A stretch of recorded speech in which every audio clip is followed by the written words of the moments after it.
আসসালামু আলাইকুম। আশা করি আপনারা সবাই ভালো আছেন। বিপিএল এর আপডেট নিয়ে আমি আব্দুল আল মুহিত আপনাদের সবাইকে স্বাগতম। বিপিএল এর আজকে প্রথম ম্যাচে বরিশাল এবং দুবার রাজশাহী মুখোমুখি হয়েছে মিরপুর হোম অফ ক্রিকেটে শেরেবাংলা ন্যাশনাল ক্রিকেট স্টেডিয়ামে এবং টসে জিতেই কিন্তু বরিশালের অধিনায়ক তামিম ইকবাল খান বোলিংয়ের সিদ্ধান্ত নিয়েছে। দেখেন, আপনি যদি মিরপুরের এই পিচের কথা বলেন, যারাই আগে বোলিং করেছে তারা কিন্তু ম্যাচ জিতেছে। তো সেই পার্সপেক্টিভ যদি আমরা চিন্তা করি, তামিম ইকবাল খান কিন্তু বেস্ট ডিসিশনটা নিয়েছে এবং তার ডিসিশন যে ভুল ছিল না এটা প্রমাণ করতে কিন্তু তার বোলাররা খুব বেশিক্ষণ টাইম নেয়নি। কায়েল মার্কসকে দিয়ে ওপেনিংয়ে আপনি মোহাম্মদ হারিসের উইকেটটা তুলে নিয়েছে এবং এরপরে তার সাথে পার্টনার হিসেবে ছিল জিসান আলম। জিসান আলমের কথাটি একটু বলি, এনসিএলে কিন্তু সে মানে অনেক সেরা একটা পারফরমেন্স করেছে, বাট তার কাছ থেকে আরও ভালো কিছু আমরা আশা করেছিলাম, বাট সেও খুব বেশি রানের খাতা খোলার আগে তাকে ফিরে যেতে হয়েছে। এরপরে যা শুরু হলো, এনামুল হক বিজয় এবং ইয়াসির আলী রাব্বি, ডেফিনেটলি তারা এক্সপিরিয়েন্সড প্লেয়ার, ন্যাশনাল টিমে অনেক দিন যাবত তারা খেলছে। টি-20 ফর্মেটটা এনামুল হক বিজয় বা ইয়াসির আলী রাব্বিকে রেগুলার টিমে আমরা দেখি না, বাট তারপরও তাদের কাছ থেকে যে এক্সপিরিয়েন্স এবং তাদের যে স্ট্রোক প্লেইং অ্যাবিলিটি, তাতে আমার মনে হয় যে এরকম একটা পারফরমেন্স আমরা আশা করতেই পারি। এনামুল হক বিজয়ের কথা একটু বলবো। এনামুল হক বিজয় 51 বলে করেছেন 65 রান, তার স্ট্রাইক রেট 127.45। আপনি যদি এবারে মাঠের ফিল্ড স্ট্রাকচারটা দেখেন এবং যে পিচে খেলা হচ্ছিল সেটা অনুযায়ী টি-20 স্ট্রাইক রেট আপনার আরও বেশি হওয়া উচিত। আপনি জাস্ট 51 বলে 65 রান করে আপনি বরিশালের এগেনস্টে টিমের এগেনস্টে ম্যাচ জিতে যাবেন, এটা আশা করে একটু বোকামি। অন্যদিকে ইয়াসির আলী চৌধুরীর কথা আমাকে বলতে হয়। 47 বলে 94 রানের একটা ইনিংস এবং তার মতো অভিজ্ঞ প্লেয়ারের কাছ থেকে ডেফিনেটলি আমরা এরকম একটা ইনিংস আশা করি। এখন ইয়াসির আলী রাব্বিকে নিয়ে কিন্তু অনেক কথা হয়, সে ওয়ানডে টিমে রেগুলার না, সে টি-20 রেগুলার না, সে টেস্ট টিমে রেগুলার না, বাট তার যে অভিজ্ঞতাটা যে ছিল, আপনি যদি হংকং 6 সাইড টুর্নামেন্টের কথা একটু চিন্তা করেন, সেখানেও কিন্তু ইয়াসির আলী রাব্বির কাছ থেকে আমরা অনেকগুলো ছয় দেখেছি এবং আজকের ম্যাচে পার্টিকুলারলি সে 8টা 6 এবং 7টা 4 মেরেছেন, স্ট্রাইক রেট অলমোস্ট 200। তো এই স্ট্রাইক রেটে যখন একজন ব্যাটসম্যান ব্যাটিং করছে, আপনি ডেফিনেটলি তাকে ইনএক্সপিরিয়েন্সড বলতে পারবেন। এবং শেষের দিকে রায়ান ব্লার 8 বলে 9 রানের যে ইনিংসটা ছিল, এই সব কিছু মিলিয়ে রাজশাহী কিন্তু প্রথম ইনিংসে 20 ওভার শেষে 3 উইকেটে 197 একটা বিশাল স্কোর দাঁড় করিয়ে দেয়। দেখেন, রাজশাহী যে টিমটা আমরা এবার পেয়েছি, সেখানে টপ অর্ডার বলেন বা মিডল অর্ডার বলেন, তাদের ব্যাটিং সাইডটা আমরা তুলনামূলকভাবে বলতে পারি যে না, এটা কিছুটা ওকে, ঠিক আছে, বাট বোলিংটা কিন্তু খুবই দুর্বল ছিল এবং এর রেজাল্টটাই আমরা পেয়েছি যখন বরিশাল ব্যাটিংয়ে নেমে। আমি বরিশালের কথা একটু বলি। আপনার যখন বরিশাল ব্যাটিংয়ে আসে, নাজমুল হোসেন শান্ত আমাদের রেগুলার টি-20 ওপেনার, আমাদের রেগুলার টি-20 ক্যাপ্টেন, তার জন্য একটা সারপ্রাইজিং প্ল্যান ছিল।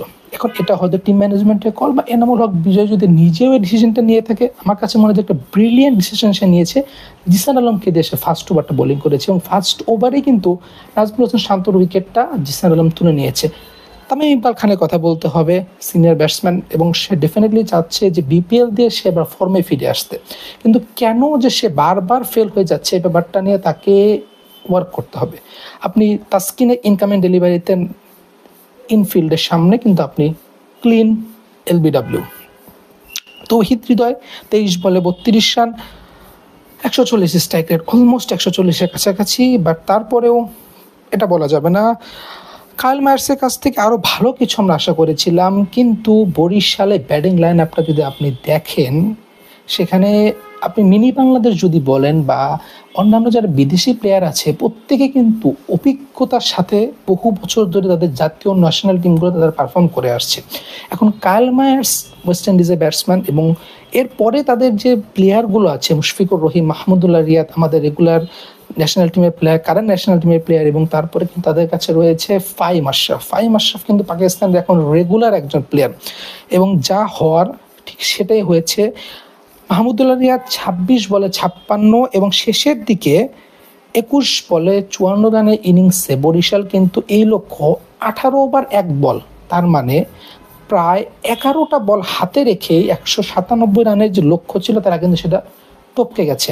এখানে টিম ম্যানেজমেন্টের পক্ষ থেকে যে একটা স্লাইড চেঞ্জ তারা করেছে, যে সাইন শাফরিদিকে তারা কিন্তু ফাহিম আশরাফের উপরে প্রমোট করেছে।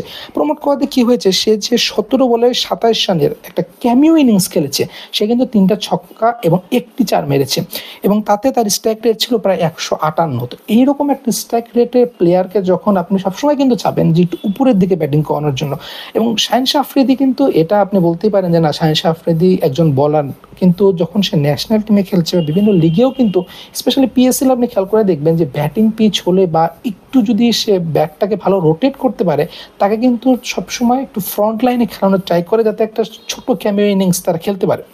এখন বোলিংয়ের দিকে যদি আসি, তাসকিন আহমেদ কিন্তু 31 রানে 3 উইকেট নিয়েছে, মৃত্যুঞ্জয় চৌধুরী 3 ওভার 1 বল করে 43 রান দিয়েছে।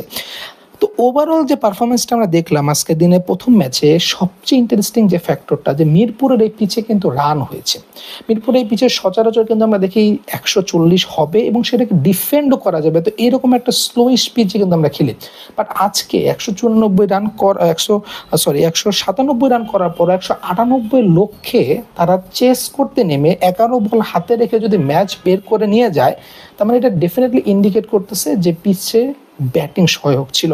এখন আপনি বলতে পারেন যে বাউন্ডারির একটা রেঞ্জ ছিল, হয়তো বাউন্ডারি ছোট ছিল, অনেক কিছু হবে, বাট ওভার দ্য ম্যাচেস, সামনে যে ম্যাচগুলো আসবে, সামনে তো টুর্নামেন্ট এখন অনেক বড়। আমরা ঢাকা ফেসের পরে কিন্তু সিলেট এরপর চট্টগ্রাম পরে আবার আমরা ঢাকায় আসবো। এখন পিচটা যদি থ্রু আউট দ্য টুর্নামেন্ট এরকম কনসিস্টেন্সি বজায় রাখে, তাহলে আমি মনে করি যে আমরা যারা ক্রিকেট ফ্যান আছি তাদের জন্য কিন্তু এটা বা ম্যাচগুলো উপভোগ করাটা অনেক ইজি হয়ে যাবে। কারণ এখন বর্তমান টি-20 যুগে 200 রানও কিন্তু কোনো সেফ টোটাল না।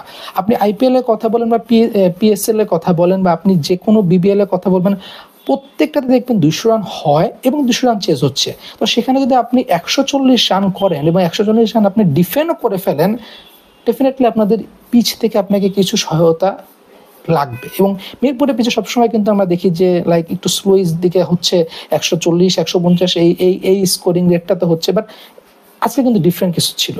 থ্রু আউট দ্য টুর্নামেন্টে আমরা আশা করতেছি যে মিরপুরের পিচটা এরকমই থাকবে এবং আমরা 200 রানের কাছাকাছি, 200 রান না হলেও 180 বা 190 এই রানের কাছাকাছি আমরা একটা স্কোর পাবো।